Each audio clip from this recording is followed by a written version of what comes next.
പ്രിയപ്പെട്ട ഈ ഭൂമിയുടെ ജീവിതം നമ്മുടെ അങ്ങ് തീരുമല്ലോ. ഇന്നും നാളെയുമൊക്കെ ആയിട്ട് ഈ ഭൂമിയിൽ നമ്മൾ മരണം വഴിയായിട്ട് അങ്ങ് തീർന്നു പോകുമല്ലോ.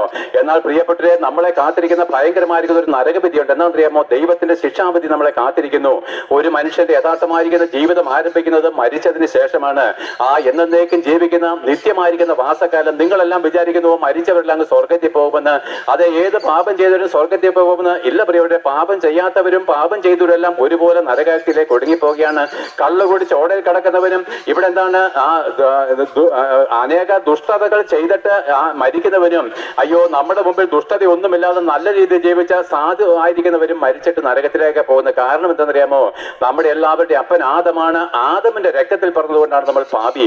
എല്ലാ പാപികൾക്കും പിശാചിന്റെ കൂടെ നരകവിധിയിലേക്ക് ഒടുക്കപ്പെടുവാനാണ് വിധിക്കപ്പെട്ടത്. എന്നാൽ കരുണാസമ്പന്നായി ദൈവം നമ്മളോട് കാണിച്ച അഗാധമായിരിക്കുന്ന സ്നേഹം എന്താണെന്നറിയാമോ? 6000 വർഷങ്ങൾക്ക് മുമ്പ് ദൈവത്താൽ സൃഷ്ടിക്കപ്പെട്ട ആദം ചെയ്ത പാപത്തിന്റെ പരിണത ഫലമായിട്ട് നമ്മളിലേക്ക് വന്ന ഈ ശമ്പളമായിരിക്കുന്ന നരകവിധിയിൽ നമ്മളെ വീണ്ടെടുക്കേണ്ടതിന് ദൈവം തന്റെ പുത്രനായിരിക്കുന്ന ക്രിസ്തുവിനെ, പാപമില്ലാത്തവനെ താണ് ലോകത്തിലേക്ക് അയക്കുമ്പോഴേ അവനെ പറ്റി ഇങ്ങനെ പറയുന്നു: ലോകസ്ഥാപനം മുതൽ അറക്കപ്പെട്ട ദൈവത്തിന്റെ കുഞ്ഞാട്. അതേ പ്രിയപ്പെട്ടവരെ, മനുഷ്യൻ പാപം ചെയ്യുന്ന ആൾ മുതൽ സ്വർഗം നിശ്ചയിച്ചു തന്റെ പുത്രൻ കാൽവരി ക്രൂശിൽ അറക്കപ്പെടണം. അതിന്റെ മുന്നോടിയായിട്ട് അതിനെ മനുഷ്യർക്ക് ബോധ്യപ്പെടുത്തുവാനായിട്ട് വിരൽ ചൂണ്ടിയായിട്ട് നിർത്തിയത് എന്താണെന്നറിയാമോ? അബ്രഹാം ഉൾപ്പെടെ പഴയ നിയമ ഭക്തന്മാരെല്ലാം അറുത്ത ഓരോ കാളകളും യേശുക്രിസ്തുവിലേക്ക് വിരൽ ചൂണ്ടുകയാണ്. അവർ ഓരോ കാളകളെയും അറുത്ത് ഹോമപീഠത്തിൽ വെക്കുമ്പോൾ യേശുക്രിസ്തുവിന്റെ ക്രൂശീകരണം അവർക്ക് പ്രസിദ്ധമാക്കി കൊടുത്തിരിക്കുകയാണ്.